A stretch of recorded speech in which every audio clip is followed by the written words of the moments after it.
Looks like fun. Yeah. I didn't think it would be that hard.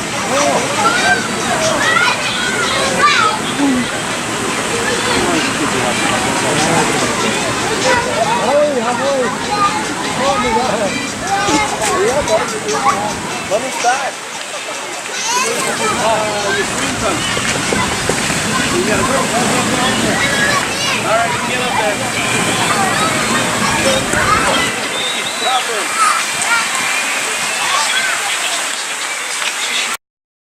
Simulate one of her favorite prey items, like a ground squirrel or a rabbit, and she does think it is very real. Has made an excellent grab for us today. Let's hear it for her, ladies and gentlemen. You can see the beautiful golden feathers that she has along the nape of her neck up to the back of her head. That is why these birds are named the golden eagle. But they are famous for a different reason. They are the strongest of the birds of prey. I can demonstrate that for you now. I do need a strong volunteer from the audience, someone who thinks they can beat a golden eagle in a test of strength. You, sir, would you be willing to join me? Yes, sir. It's a compliment. You look very strong. Where she'll land if you drop your arm. Now, whenever Dee is ready, we'll see if we can get her to make a flight today. Very eager, flying in low. And she's there, barely even flinch. Let's hear it for her, ladies and gentlemen. A big smile on her face. Oh, and she's off already, eager to get back to her trainer. The owl. Her name is Marshmallow. An excellent name for a snowy owl, and we know she's a female. If you take a look at her now, you can see the nice dark barring on her feathers. The males are almost completely white in color. The females, however, they need to be well camouflaged because they do the majority of the egg incubation in the wild, so it keeps her safe during the long months she's sitting on her nest and very vulnerable to predators. You might notice her nice yellow eyes while she's up here. They're actually so large that they're fixed inside of her skull, just like all owls are. And so she can't shift her eyes. That from that nice white head and tail that she has. This is Tacoma, our female bald eagle. Now, she didn't always look like this. When she was younger, she had very brown feathers on her face and her tail, making her look a lot more like Yukon, our golden eagle. But after 5 to 7 years of molting these feathers, they eventually get this nice white head and tail. She's going to demonstrate how she would catch a fish in the wild. Did that quite gently today. She is a master at this. She has a sandpapery texture on the bottoms of her feet and incredibly large talons that act just like fish hooks. They let her grab slippery wet fish right off the surface of the water. Now, they're able to lift any fish that weighs as much as they do. So for Tacoma here, that would be close to an 8-pound fish. Still a pretty serious catch for any of the fishermen in the audience. But if she were to grab a fish larger than her, no problem. She's not going to give up on it that easily. Instead, she would simply get into the water with that fish, hold it with her large, powerful beak, and paddle herself to shore using her oar-like wings. She is a female, we know this for certain. Even at her young age, she is much larger than any of the males ever will be. Generally, for bald eagles, it's of the egg incubation once again, so having a large body size makes her a little bit more efficient at this. The males and the females, they do form a lifelong relationship, but the other reason she is larger than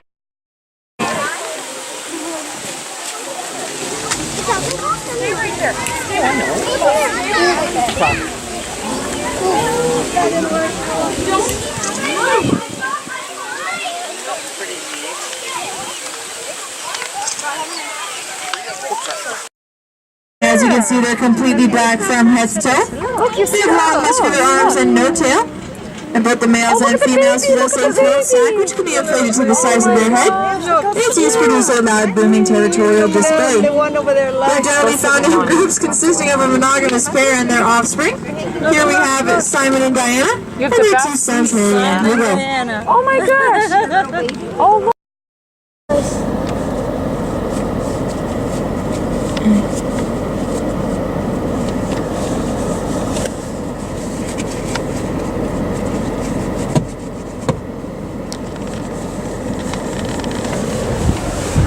More confident.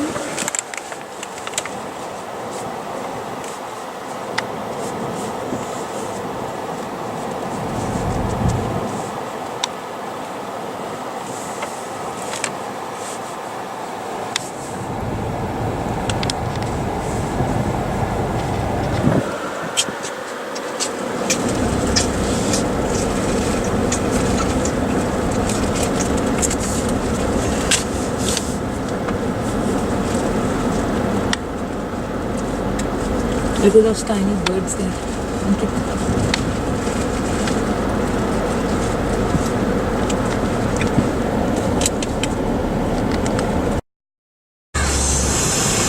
Oh, longhorns. Mm-hmm.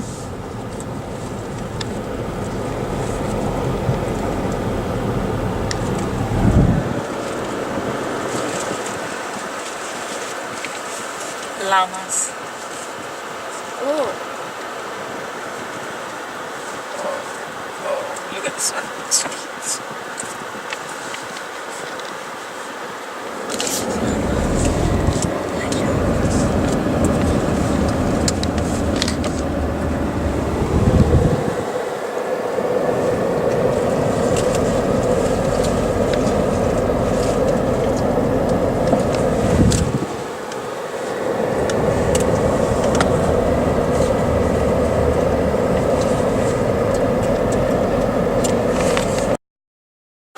On top too.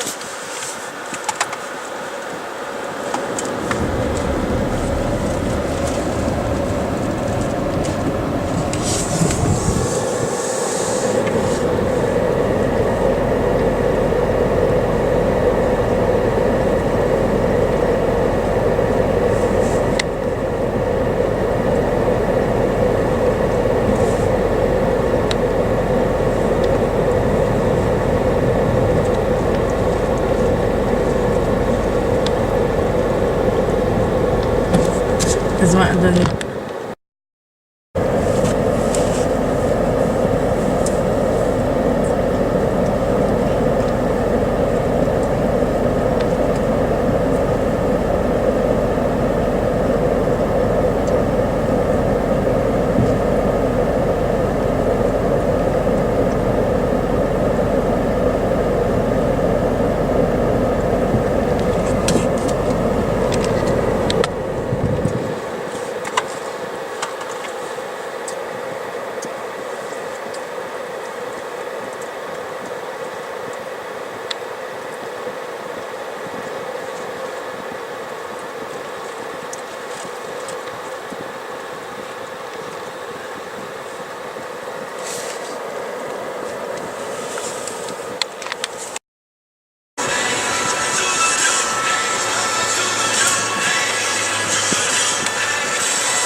Oh, there are more sitting down there.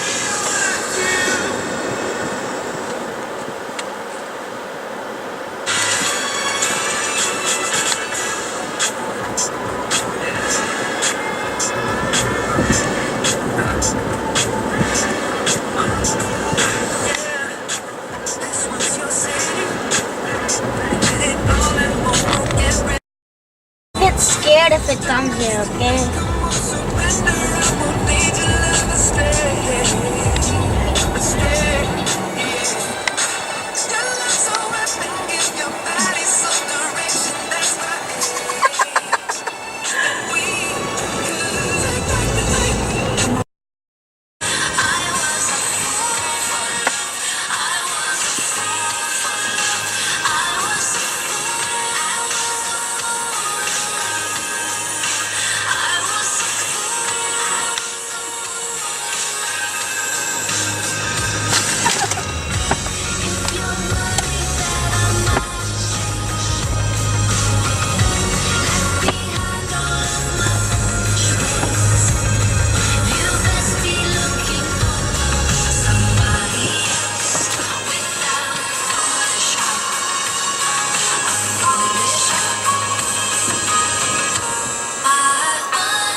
Oh, look at the baby in the hand.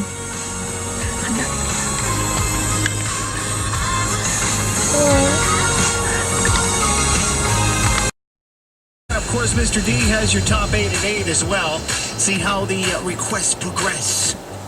Because, you know, they could change the countdown completely. What we have in the top 5 and the top 8 could be completely different.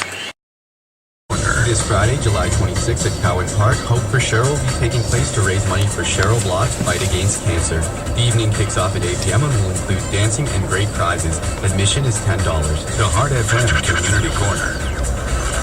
There will be a fundraising car wash and barbecue on Saturday, July 27th for Madison Fawcett, a 13-year-old resident of Ingersoll who has been diagnosed with CNS. The barbecue car wash will be held.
As 104.7 Heart FM. Uh-oh.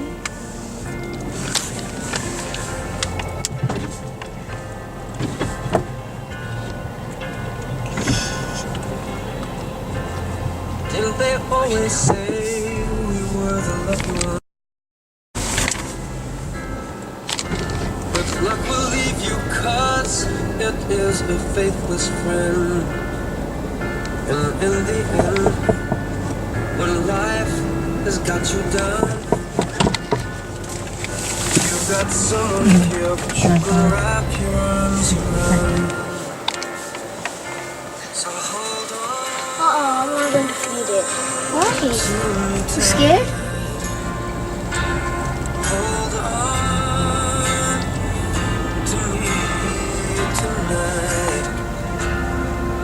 We are stronger here together than we could ever be alone. So hold on to me. I'm scared. No! Papa! Sweetie, that's bad.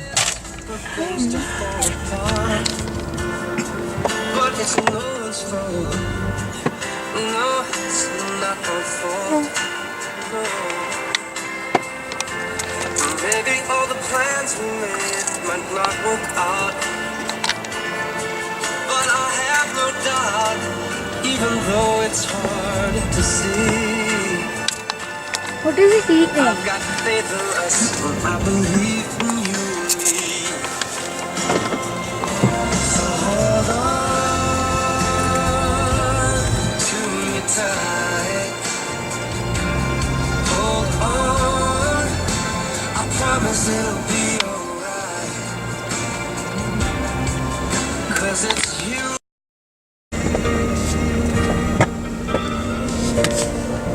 They always say we were the lucky ones.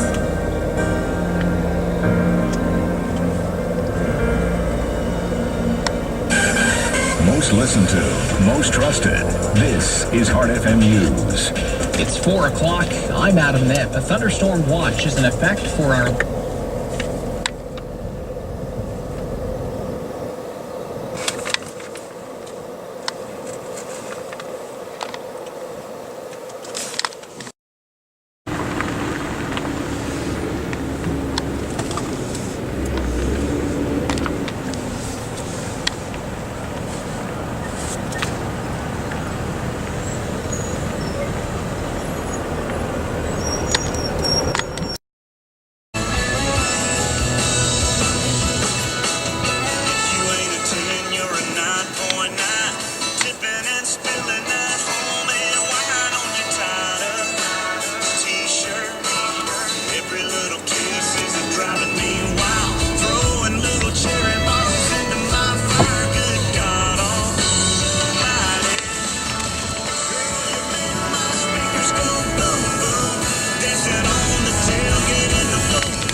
story someone told me, either Mahesh uncle. Back then in the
phrase. I like this. Who owned you? Who owned you? Is that who are your parents?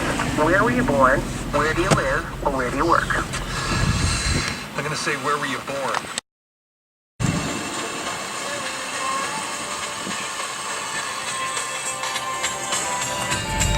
A misunderstanding was, but now we're looking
Station, it's Brett Ness. This is Bruno Mars and Treasure, 105.7 Easy Rock. give me your attention, baby.